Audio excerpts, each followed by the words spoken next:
Membere Kasai.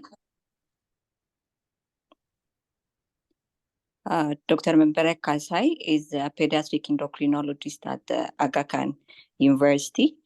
She has also worked at Gertrude Children's Hospital for 5 years as a consultant pediatrician.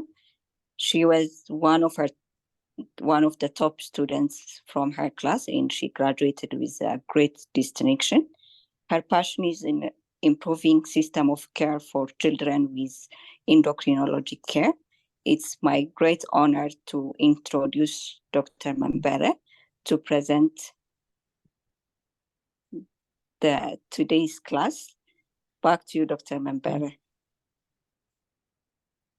Thank you, Dr. Hewitt, for your kind introduction.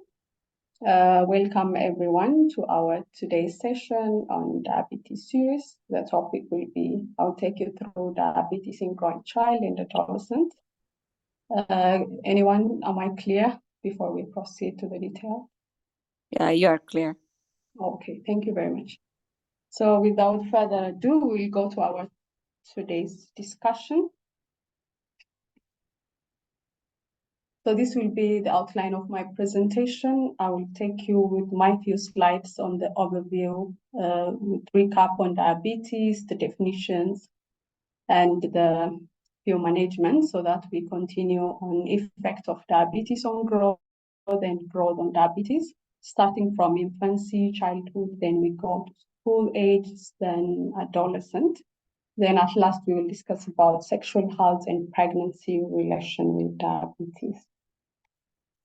So just to start with the overview, diabetes in children, worldwide, we have like 8.4 million living with type 1 diabetes, and 18% are actually younger than 20 years, with estimated prevalence of 9.5% in children.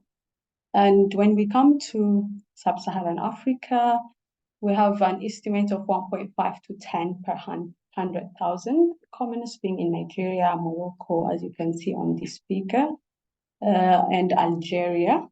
And there is a recent increasing trend on incidence of type 1 diabetes, mainly under 6 years of age, which is the preschoolers. And there is also this wide geographic variation. It tends to be really common in Caucasians. As you can see, Finland, Sweden, they have an incidence of 50 to 40 per 100,000, compared to Asians where it's less than 5. When it comes to the definition, probably as you all know through this series, diabetes mellitus is a chronic disease of carbohydrate, fat, and protein metabolism, mainly due to lack of insulin or insulin action at target tissue. That now is type 2. Lack of insulin constitute for type 1.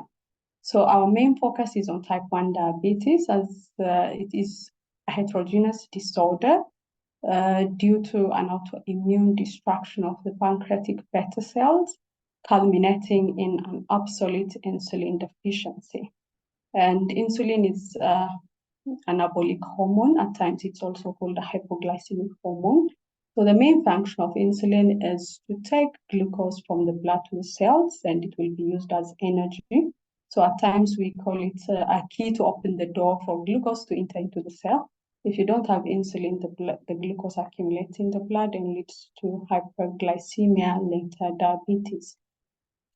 So when we come to pathophysiology, the cause of diabetes is polygenic, multiple genes involved, but so far there is no single factor which was as identified as an immune triggerer.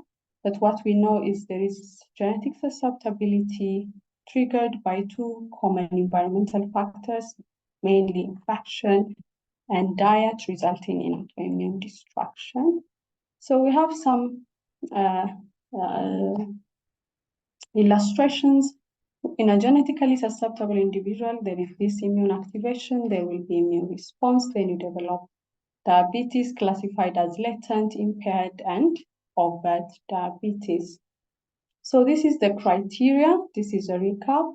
So latent means you have autoantibodies, but there is no hyperglycemia. or your glucose levels are normal. We say impaired glucose tolerance when the fasting blood sugar is between 5.5 to 6.9, or the 2-hour postprandial being 7.8 to 11, or HbA1c of 5.7 to 6.4. When it is diabetes, then fasting will be about 7, random blood sugar will be 11, with the classic symptoms actually defines diabetes. Or 2-hour postprandial in children, we don't do it quite often. Mainly we do it when we are not sure of the diagnosis to confirm the stage. And when you have HbA1c above 6.5, according to American Diabetes Association, and ISPAD that defines diabetes. So how do patients with type 1 diabetes present? They have polysymptoms, the classic 3Ps. They will have polyuria, they will have polydipsia and polyphagia. But in type 1 diabetes, because of the mild ketosis they tend to have also loss of appetite. Then they will have mainly present with fatigue and malaise, weight loss with these two symptoms. Especially in preschoolers and infancy, diagnosing diabetes is a challenge because it mimics the common childhood illness like pneumonia, gastroenteritis, and tonsillitis. So the main symptoms is in a child with vomiting and diarrhea. If you have a constant wet diaper, please check the random blood sugar. And the other is severe recurrent diaper rash, might be also the symptoms, or recurrent infections. So these are another clues to diagnose diabetes in young ones. So the management, to simplify it, management is insulin therapy, matching it with your diet and exercise. And management of diabetes mainly relies on the caregivers and the child as well. So it is always good to educate the child and the caregiver fully so that you follow up and monitor the progress. And they need to do glucose monitoring, either using CGMs or using the glucometer. And remember also to give them behavioral and psychosocial support. Going through type 1 diabetes, it has a lot of burden, and to screen other autoimmune disorders and complications. So how do we manage it? We use insulin, and the correct dose or regime of insulin is what achieves the best glycemic control. Then through the previous diabetes series, we have types of insulin, different mode of action, and duration. So the dose depends on the age of the patient, but roughly it ranges from 0.4 to 0.5 to 0.8. In adolescents, we may use up to 1 unit kg per day. 0.4 is especially for children when they are in honeymoon phase. So we give 50 to 60% of the total daily dose as rapid acting or pre-meal insulin, and the rest as long acting, or we call it a basal insulin, to give them a long coverage. So what's our target? The current ISPAD recommendation. Our target is to keep HbA1c less than 7.5, especially for those who are using insulin injections and glucometer to monitor the blood glucose. For those who are using diabetic technology like CGM and pump, the target is less than 6.5. These targets are set because they are found to reduce the future complication markedly compared to the previous set of 8 to 8.5. So coming to our today's topic, growth. First, we need to define what growth means and the relationship of growth with diabetes and effect of diabetes on growth. So growth can be classified during adolescence and childhood. It could be growth in physical growth, mainly weight, height, or length. There is also maturation of the organ systems. As they get older, there will be also increased understanding and intellectual maturity, later with the puberty and becoming a young adult. So poorly controlled diabetes, that is now above 8.5%, usually cause poor growth, and in severe cases, it may result in a condition called Mauriac syndrome, where the child is very short, they will have hepatomegaly and some delay. And poorly controlled diabetes also causes delayed puberty, which affects the child psychologically. So this is a very important point we need to emphasize. That's why we're setting a glycemic target of 7.5 to avoid such complications. Remember, in a child with well-controlled diabetes, growth is not affected. Puberty is also not affected or minimally delayed compared to uncontrolled diabetes. So what is the effect of diabetes in infancy and preschoolers? The first thing is we need to know what is unique in preschoolers. So preschoolers for my presentation is from 6 months to 6 years. So this age group, they tend to have a severe type of autoimmune destruction, and they tend to have severe decompensation at the disease onset, which is evident by low C-peptide levels at diagnosis, and this rapidly deteriorates thereafter. And when you check the autoantibody, they tend to have high levels of autoantibodies. This tells you the severity of the autoimmune destruction. And remember, both hyperglycemia and hypoglycemia has a deleterious effect on cognition and brain development. So as much as possible, when we manage this infant, we're trying to avoid both hyper and hypoglycemia. Recent studies are actually showing hyperglycemia has more deleterious effect on cognition and brain development than the earlier taught hypoglycemia. And there are also at increased risk of macro and microvascular complications because they will have a longer diabetes duration. And they are also dependent on caregivers, 100% dependent on caregivers. So this also now entails the psychological well-being of also the parents and the caregivers around. These include the babysitters and the teachers and all that. And because they tend to have very subtle symptoms, these young children, they tend to come with DKA at disease onset, and they tend to have also recurrent DKA because the symptoms are subtle and they mimic the common gastroenteritis, which is also a very common scenario at these age groups. So what do we do? So our plan is intensive management during this age group to avoid impaired cognitive and brain development through tight glycemic control. So how do we achieve this? Mainly, we have insulin therapy. We also work on nutrition and educating the staff.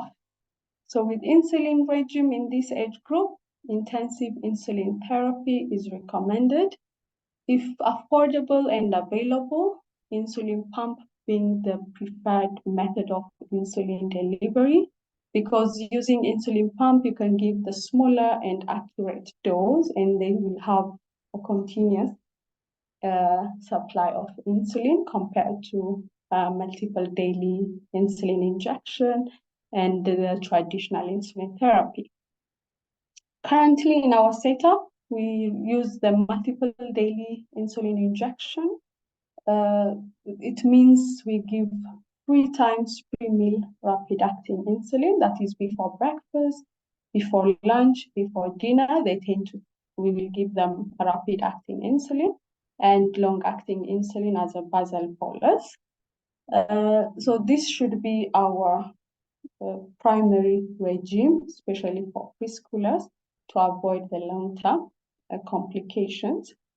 If possible, it is good to avoid this twice daily mixed insulin therapy, because it will not give you a good glycemic control, and it will expose the infant to both hyper and hypo because of the unpredictable peaks of the insulin. So the conventional insulin therapy is not recommended unless if that is the only available insulin in the region or in the county. So the next is nutrition. In infancy and childhood, they have a high nutrient and energy requirement relative to their body. So in infants, breastfeeding is encouraged as any other non-diabetic infant. And what we emphasize is on a feeding routine. Because when they have a structured feeding routine, it will be easier to have a proper glucose interpretation and insulin adjustment. So it is discouraged to have discontinuous or hourly breastfeeding, because you can't bolus insulin more than 4 a day, because the duration of the rapid acting insulin is actually 2 to 3 hours. So the maximum you can bolus is four times per day. So feeding routine, establish a proper feeding routine and avoid this continuous or hourly breastfeeding, especially in infants. And for those more than 6 months, we know breast milk has like 7.5 grams of carbohydrate per 100 ml. So for those above 6 months, you may consider bolusing or giving insulin if you have issues with hyperglycemia and poor control, and that's recommended. So for those above the nutrition, we focus on healthy eating. So there is no diabetic diet. Mainly what we advocate is a healthy diet. So as it is illustrated here, the 2 sides of the plate should be carbohydrate, and the other 2 sides should be fruits and vegetables, and they need to have proteins and milk and water. So this is how their plate should look like. And there is no restrictive diet. There is no diabetic diet. The diet we encourage and advocate is a healthy diet, which is appropriate for the age and growth potential of the child. Then the energy distribution, 40 to 50% should come from the carbohydrate, 15 to 20% from the protein, and the rest from the fat. And average fruit and vegetable intake, because this is not, this is the recommended diet. So what are the feeding challenge? Because at this age, feeding is a challenge. They think some kids are fussy eaters, picky eaters, and they tend to eat erratically. So the strategies for reliable carbohydrate intake is implement a structured meal time. And as I said, we discourage continuous eating. And whenever there is a need for snack, it is good to portion it and give a balanced snack. So the snack should be very small, because during the lunchtime, he should feel hungry, so that he would take some reliable portion of carbohydrate. And limit the mealtime duration. It shouldn't be like a child should not be fed for more than an hour, that we at times see. So it should be maximum within 20, 30 minutes. The child should finish his portion. If not, it should be stopped, so that you can have that structured meal plan as he grows. And we avoid forced feeding. And it is always good to reassure the parents. At times they are scared, they force the baby to finish a portion because of fear of hypoglycemia. But if you inform and empower the caregivers how to detect the symptoms of hypoglycemia and treat it, this shouldn't be the case. And always anticipate, check, and prevent hypoglycemia than treat. So if a child was given 13 portion of carbohydrate, if they didn't finish, rather than forcing, it's okay.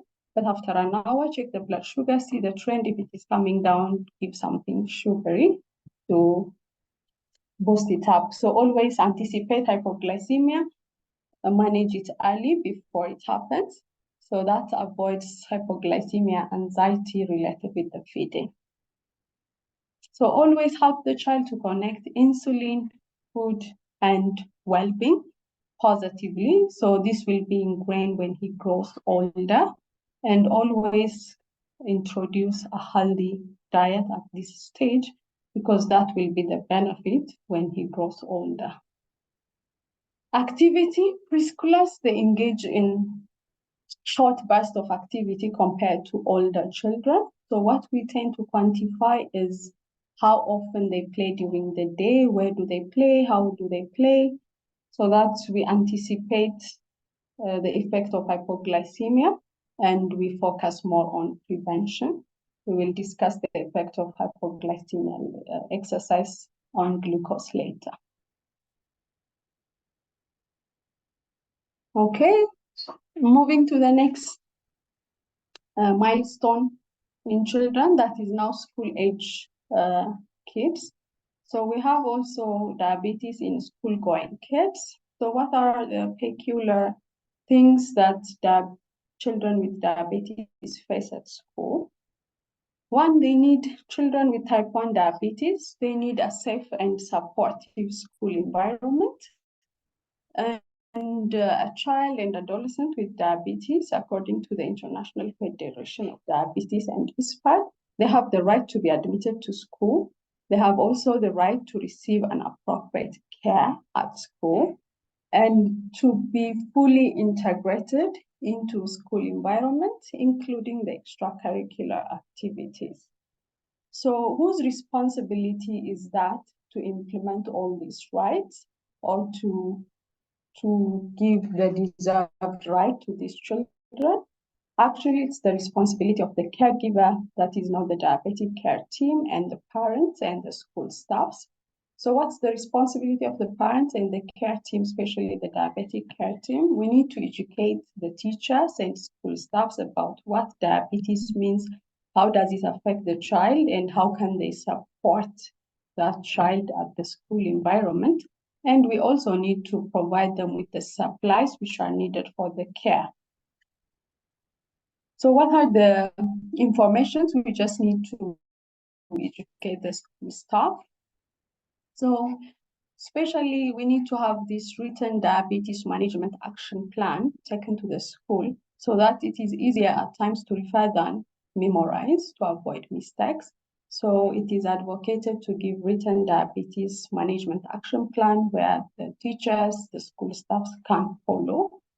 So that plan should include recognition, treatment, and prevention of hypoglycemia, and also treatment of hyperglycemia. And they also need to know what is the effect of illness, because getting a respiratory tract infection, this common childhood illness, is also common in type 1 diabetic patients. So when they have fever, when they have vomiting, when they have diarrhea, what are the things they need to look to? So this should be given to the school and the school staff. And we also need to give them a practical knowledge and practice in glucose testing, and at times insulin injection.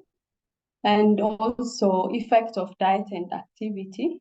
This should be also emphasized, because the school is where our children are so active. So the school staff need to know effect of activity in a child with diabetes. And the other main thing is they need also to know the social and psychological impact of diabetes in a child, so that if they are aware, it's easier now to integrate the child and help them go through that process. So we will go through diabetes and exercise. So when we educate about exercise, what is the effect of exercise and what is the benefit of exercise for a child, including a child with diabetes? So as I said earlier, exercise is a common part of children and adolescent lives in school.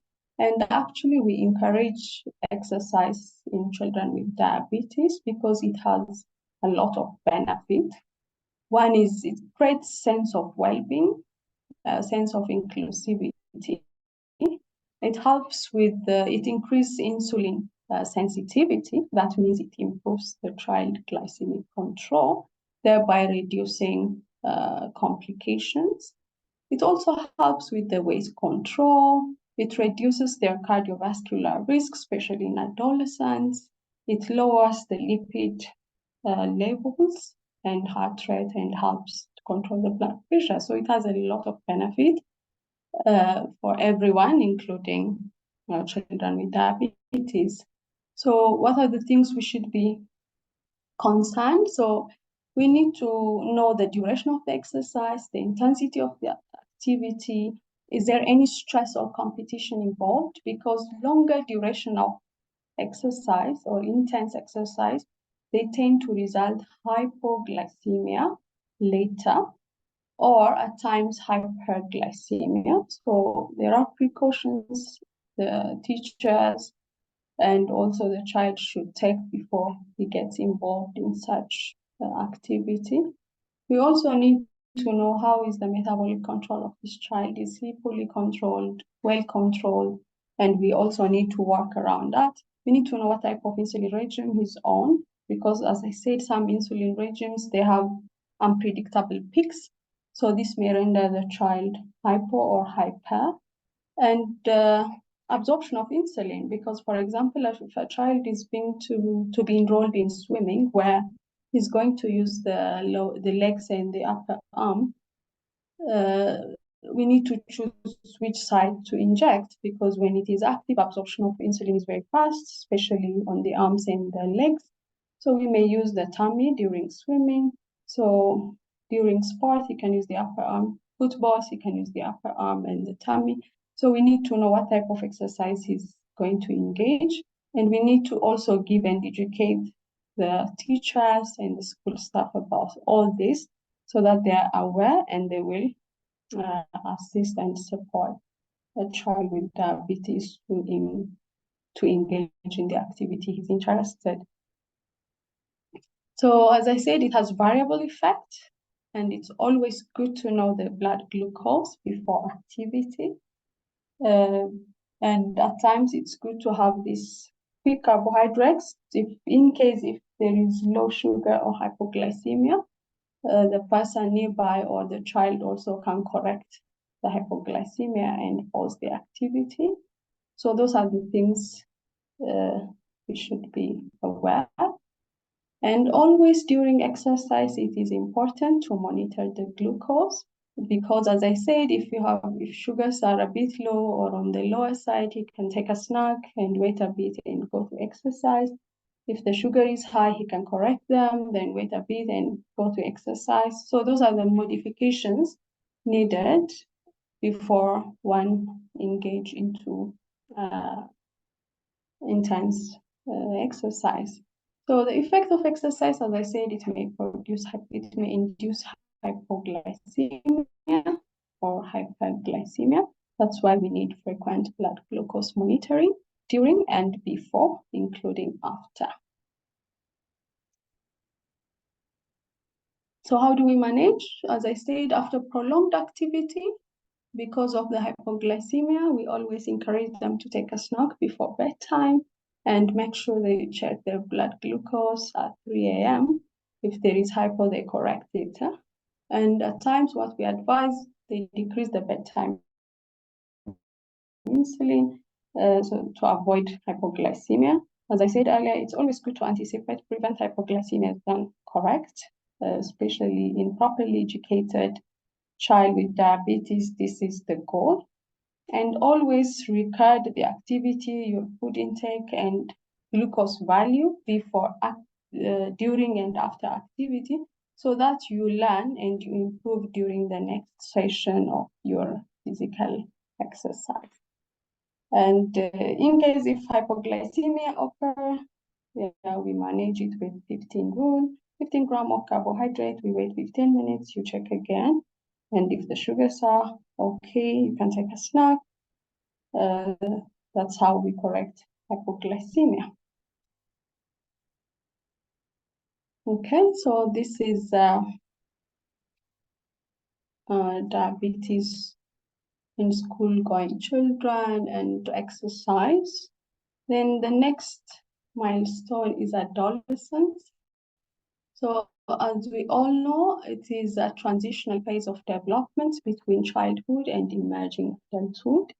So this is the age where puberty starts to kick in.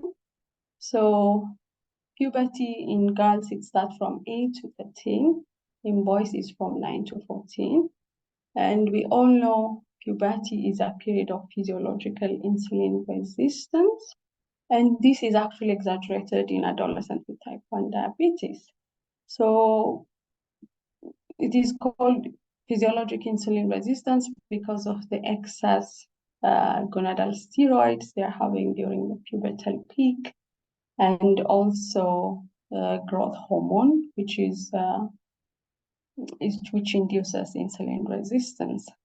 So as I said earlier, in children with well-controlled diabetes, pubertal development is normal or minimally delayed, but in those with poor control, they tend to have moderate to severe pubertal delay.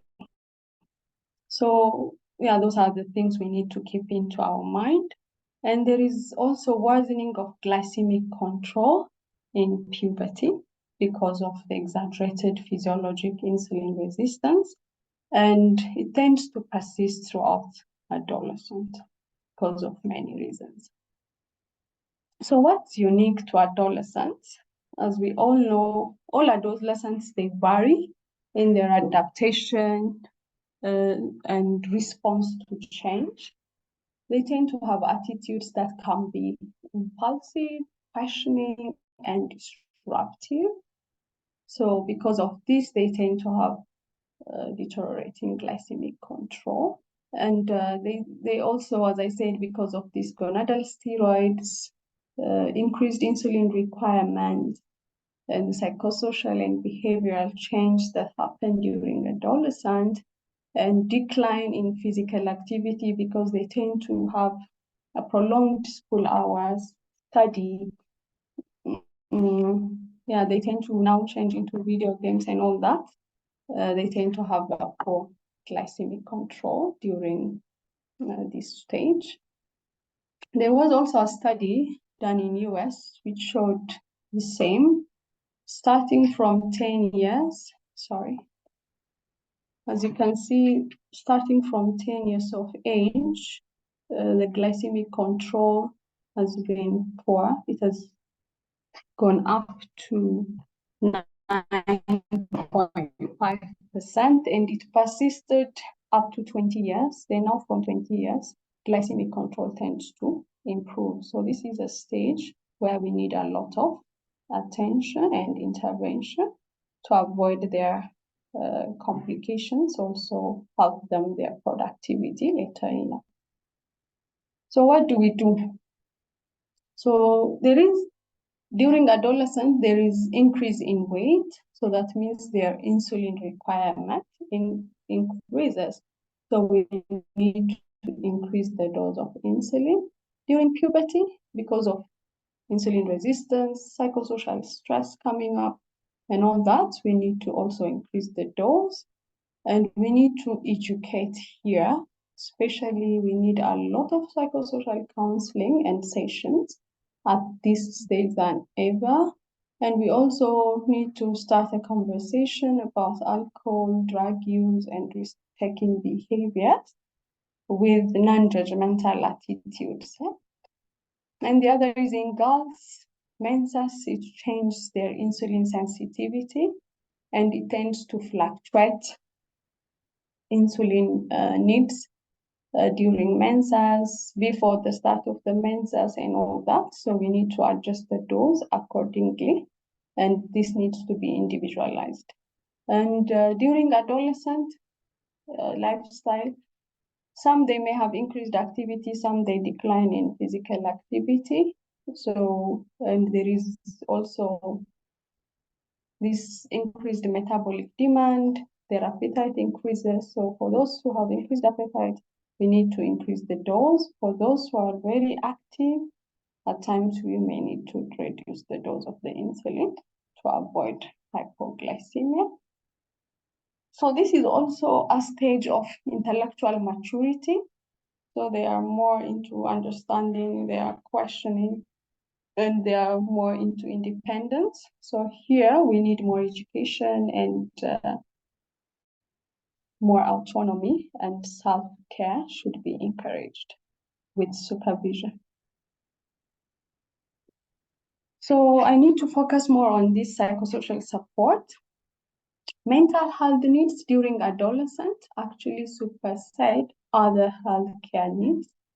So we need more specialty team involvement, and there should be interprofessional communication, like the psychosocial team or the psychiatrist having a communication with the diabetes toward integrated and multidisciplinary care for adolescents is actually very important, because like adolescents they tend to have a very increased risk of psychiatric disorders. In most studies, they tend to have 30% of adolescents with diabetes. They have depression, anxiety disorder, eating disorder with body image, which affects actually their glycemic control. So we need to screen and identify early markers to enroll them to a better care to avoid such complications. So the management of such psychiatric disorders mainly is cognitive behavioral therapy. If not available, then you go for antidepressants and anxiolytics. Selective serotonin reuptake inhibitors are the first line. Then the second is now risk-taking behaviors. Yeah, then adolescents with diabetes are not different from any other adolescent. So use and abuse of alcohol and drug is also common, mainly due to peer pressure. So we need to also be cognizant of this, and it's always good to have an open discussion. And the effect is it may rise the blood glucose initially, then later it induces hypoglycemia because alcohol impairs hepatic gluconeogenesis. So always advise bedtime snack on the day they are doing such activities. And frequent use of such is also deleterious because it increases their micro and macrovascular complications and hypertension, hyperlipidemia, and cardiovascular risk. So prevention is very crucial. So empowerment to deal with peer pressure and also have an open discussion rather than challenging their behavior, and avoid judgmental approach. The last topic that we are going to discuss will be sexual health and pregnancy in adolescents with type 1 diabetes. As much as possible, especially in adolescent girls with type 1 diabetes, unplanned pregnancy needs to be avoided. So we need to counsel them on abstinence if possible, if not, use of contraceptives, including emergency contraception. And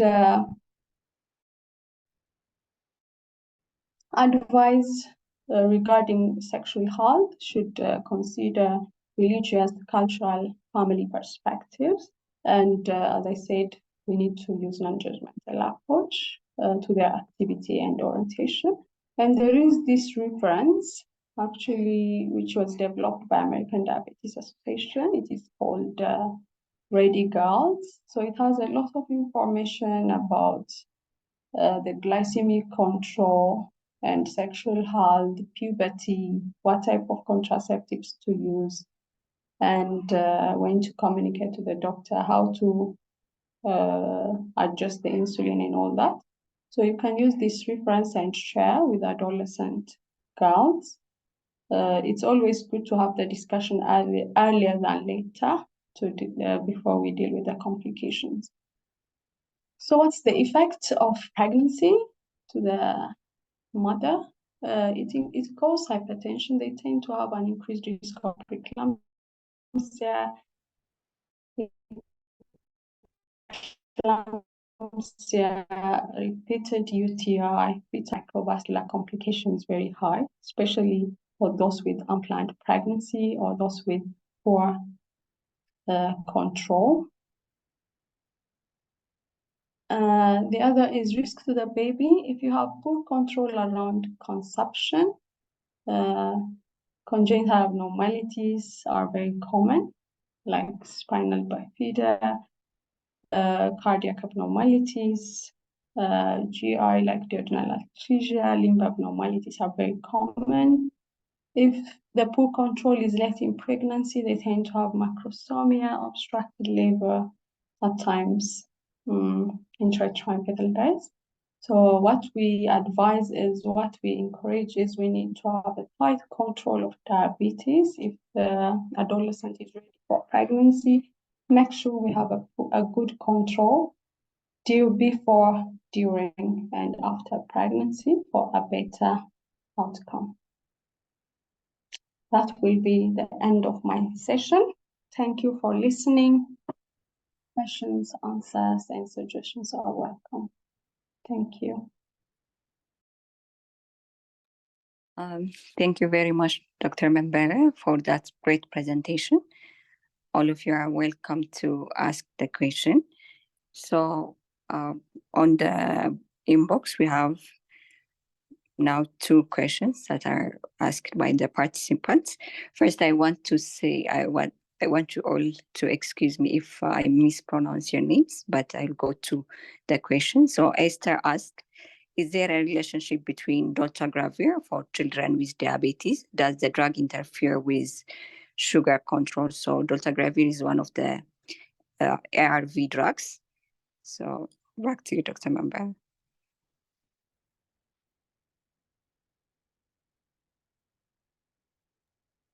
Sorry, I was mute. So, relationship of antiretroviral drugs and diabetes. So chronic illness actually affects glycemic control, because chronic infection is basically a stressor to the body, and our stress hormones actually counteract the insulin action. So they might have an effect on the glycemic control, but what we do is we try to adjust the dose accordingly, and if there was any deterioration in the glycemic control, we tend to discuss with the ID specialist and use an alternative option. Yes, thank you. So the other question is management of diabetes in pregnancy and best approach.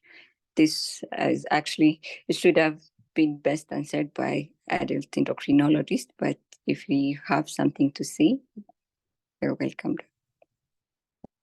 Okay. So if I get it right, the management of diabetes and pregnancy. Can you repeat the question? Management of diabetes in pregnancy. It's Can you hear me? Yeah. So yes, I can hear you. So management of diabetes in pregnancy, as I said, we always advocate for planned pregnancy. Unplanned pregnancy needs to be avoided. So around pregnancy time, so during conception, make sure you have a very good glycemic control, which is evidenced by an HbA1c of less than 7.5 or 8 for a great outcome. And during pregnancy, we prefer insulin. Of course, you use insulin because we're discussing about type 1, and we maximize the glycemic control as much as possible. Then with good glycemic control outcome, both for the mother and the baby, is really fantastic. So that's why we advocate for planned pregnancy, not for yes, for the adolescent. Yeah. And that's what I can say. Yes. Okay. The next question, it's great presentation. So it says, how is the dose of insulin determined safely in children? Like rapid long-acting. Example, if you find hyperglycemia and the dosage of the insulin prescribed is not clear. So I think they want to know how we we have discussed actually how we are giving the insulin dose for different age group, but maybe you can recap for them.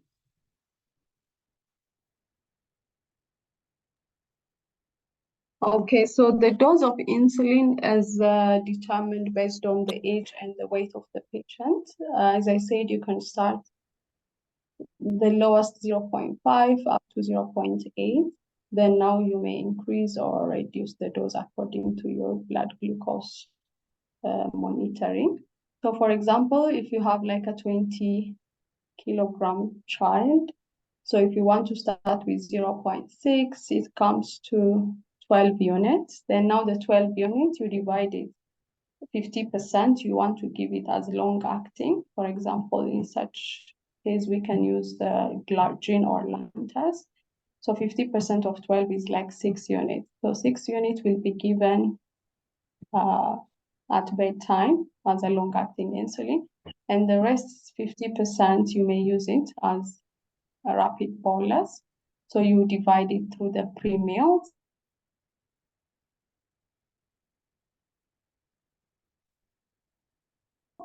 Hello. Hello, Doc.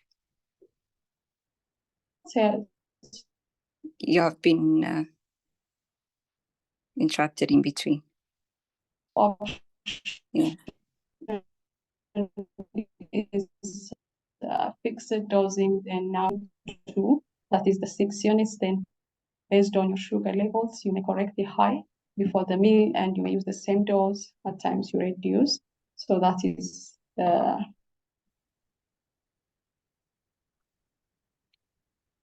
the way we administer the insulin. Okay. The network, it's a bit breaking. But okay, sorry. Yeah. Can you hear me? Now we can hear you. Okay. Yes. So Peter wants you to briefly So should I return to repeat the. it, or you have? Maybe you can just shorten it and explain again, because it was breaking in between. About the dose? Yes, the dosage. Okay.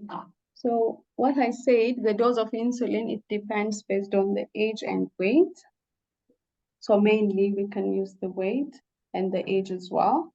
So for children, for example, for 5 years to, let's say, 10 years, you may use 0.5 to 0.7 as a starter. So I was taking an example of 20 kg just to make it very simple so that everybody understands. Can you hear me? Yes, we can hear you. All right. So now if you use 20 kg and if you choose to use 0.5, it will be 10 units. That is the total daily dose. Then you divide that. You may decide to use 50% as basal bolus, 50% as long acting. The basal bolus or the long acting 50% and 50% as rapid acting. Then that means 5 will you give it a glargine or long acting insulin called Lantus. Then the next 5 you may divide it into the pre-meals. So there are 2 ways you can use to use the pre-meal dosing. There is one carb counting technique where you count the gram of the carbohydrate and give insulin accordingly. And the other one is the fixed dosing. Then you use sliding scale. That means you increase the dose.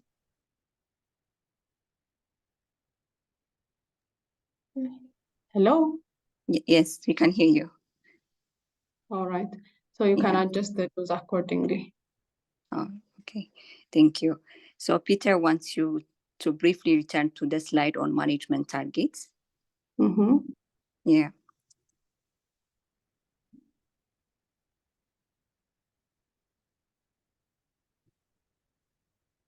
That is at the introduction. This one, blood glucose target range. That's it, yeah. This is a recommendation by International Society for Pediatric Adolescent Diabetes. All right. Yes. So since they are going to get actually the slides in the presentation, you can see the targets from there. So the other question from an anonymous attendee is for this age group. They didn't specify which age group, but is there any other alternative managing DIAB apart from insulin? So we discussed from infancy to adolescent and young adults.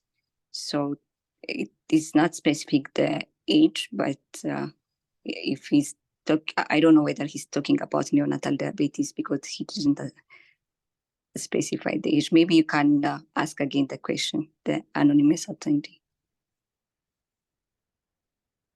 Also, there is also another question, similar question actually, how to manage hyperglycemia in newborn. We'll have another class, neonatal diabetes. So we'll discuss that one on that class. The other question from an anonymous attendee again is which class of contraceptives are advocated for which do not have insulin resistance effects? Okay, so there are 3 questions, so I will just go through them briefly. So one is the insulin in type 1 diabetes.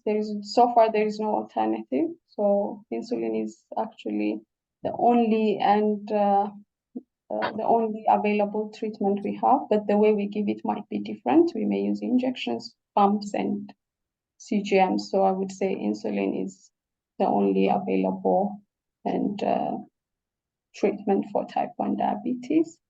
So management of hyperglycemia in neonates, you have mentioned it will be covered later. Yeah. Then the third one is contraception. So the best contraceptive option for adolescent with diabetes is IUDs. Actually, IUD and implant are, because they are non-hormonal, they are the preferred and first line contraceptives. Then the oral combined contraceptives, because of the risk for thromboembolism and cardiovascular risk factors, they are not recommended, especially for those with more than 10 years diabetic duration, or those with microvascular complications, obesity, and all that. We don't recommend for OCP. So mainly the long-acting reversible contraceptives like IUD implants are the first line. Thank you. There are 2 questions regarding with exercise. So one is, why are we specific on injection sites? I think this is related with the exercise. We have been mentioning where to inject while doing some of the exercises. And the second question is, great presentation. Can individual engage in strenuous physical activities such as marathons? And what measures can be taken during that exercise? Okay, so exercise and preferred sites of injection, so he wanted to know why. It's because of absorption. Fast absorption means your risk of hypoglycemia is also high. So it's all about to avoid hypoglycemia during the duration of the exercise. Then the second one is, do individuals engage in strenuous competitive sport activities like marathon? Yes, because we have also a lot of type 1 diabetic cyclists, world champions. So it's just, you need to know how to manage yourself. That's why we give a lot of education for individuals with diabetes. So the precautions they need to do is make sure you have a very good glycemic control. So good glycemic control means, if possible, less than 7.5, maximum 8%. And before exercise, check your blood sugar. After 1 minute, especially 30 to 1 minutes of strenuous exercise, it's always good also to check sugar, whether they're going higher or lower, then act accordingly.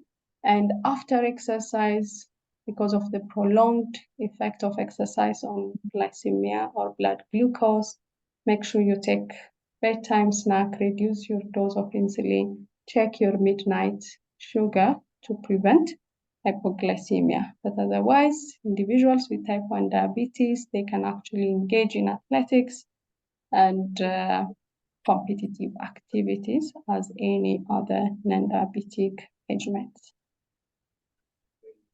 Thank you. So another question, thank you for the presentation. what should be done on adolescents with hypoglycemic episodes and continuous weight loss despite minimal insulin dosage? So recurrent hypoglycemic episodes and low dose of insulin. So it all depends the duration of the diabetes. Because Yes. at times, if a child was diagnosed during adolescent age and if they tend to have recurrent hypoglycemia, even though with low dose, we call it honeymoon phase. That is, the body is recovering, so they have that minimal insulin release from the beta cells. So what you are giving is what they need is very minimal dose. One explanation for such is maybe that individual is in honeymoon phase. So we will not stop insulin, but you keep on reducing the dose and advise them on also increasing their carbs. Because when you find an adolescent getting hypo and weight loss, that means probably that adolescent is also managing their diabetes through calorie restriction, which is actually not advocated or not advised. So you need to sit down and have their full assessment, address if there is any psychosocial or mental issues, and give an appropriate measure on the problem identified. So that will be my answer. Yes. Again, another question from anonymous attendee. This has been actually discussed when we are discussing DKA. Kindly comment on corrected sodium calculation in hyperglycemia children on management for hyponatremia. Sorry? To comment on corrected sodium calculation in hyperglycemia when they present with hyponatremia. With hyponatremia. So yeah. Okay. So sodium to glucose. Sorry. So they want to know the sodium correction for hyperglycemia. Okay, During that is during management of DK. Yes. Yeah, that's addressed in DK management. It has been addressed there. All right. So normally hyperglycemia gives you dilution and a bit of hyponatremia. So you just need to corrected sodium should be now the measured sodium plus now the glucose value. Then now you add 5.6 divided by 5.6. There is a calculation to that. You can actually refer to DK protocol. Yes. So this is also another question. It has been this one also discussed with sick day. So a 10 years old child on insulin who always comes with ketones plus 3 in urine, but hopefully clinically she's stable. So a 10-year-old child? A 10-year-old child managed with insulin. Every time she comes to check up and she will have ketones plus 3 in the urine. So, okay. So this one you need to do your blood ketones and also correlate that ketone with the blood glucose level. So if you have hyperglycemia plus more than +2 ketones, that actually defines DKA. So you need to assess the severity of the DKA and manage accordingly. The other explanation, if the sugars are okay, is it could be starvation ketosis. But in diabetic individuals, if you have ketones +2 and above, unless proven otherwise, it's DK. And you need to rule out DK. So another question, he wants to know the food pie chart you have presented for preschoolers. They want a reference.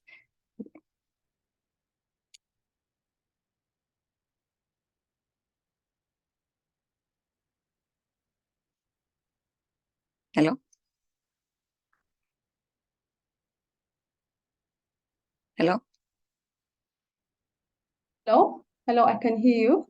You can hear me now? Yes. So they can... Yeah, the reference is Eat Well Guide. Yeah. for diabetes, children with diabetes. It's actually for even non-diabetic individuals. So that's my reference. Okay. So another anonymous attendee also wants to recap on sexuality. So you have already discussed, but if you briefly recap on sexuality. Sexuality.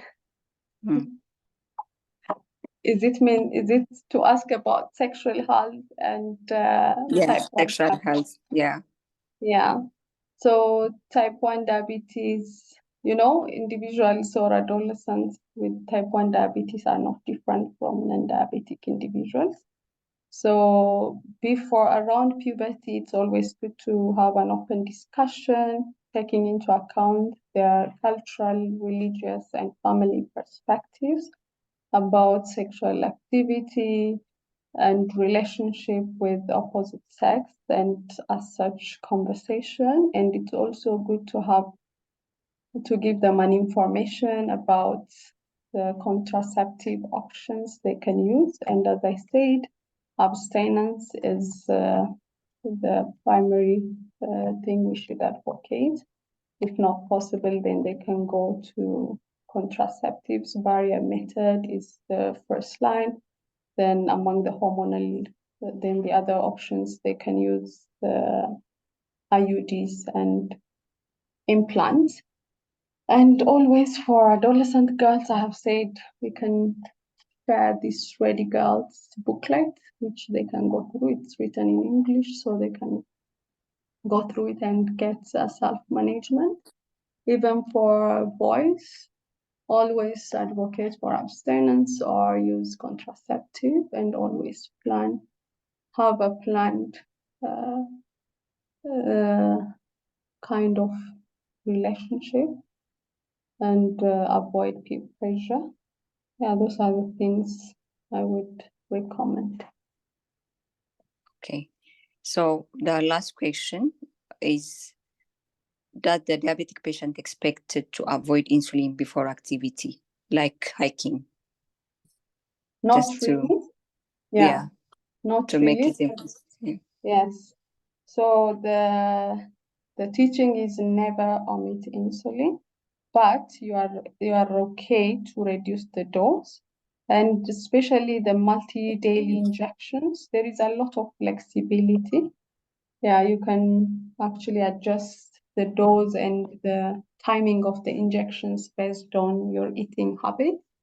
But when you are engaging in exercise, and it's always good to have your food or meal an hour before the exercise and check your blood glucose. Then now, if the sugars are okay, you can actually do every activity, including hiking, without any limitations. After 30 to 60 minutes of hiking, it's always good also to check the sugar to see the trend. Yes. Thank you so much. It was a great presentation and it was very timely.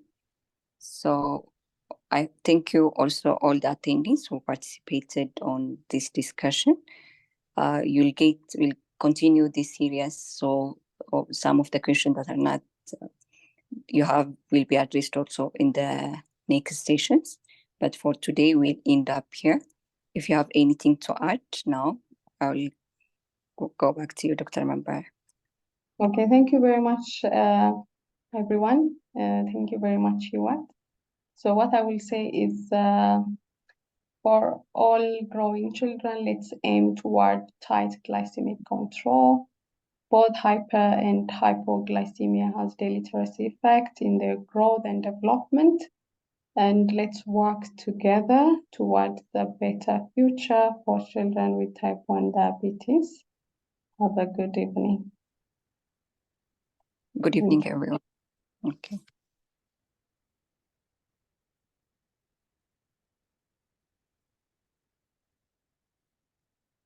Bye. Have a good night.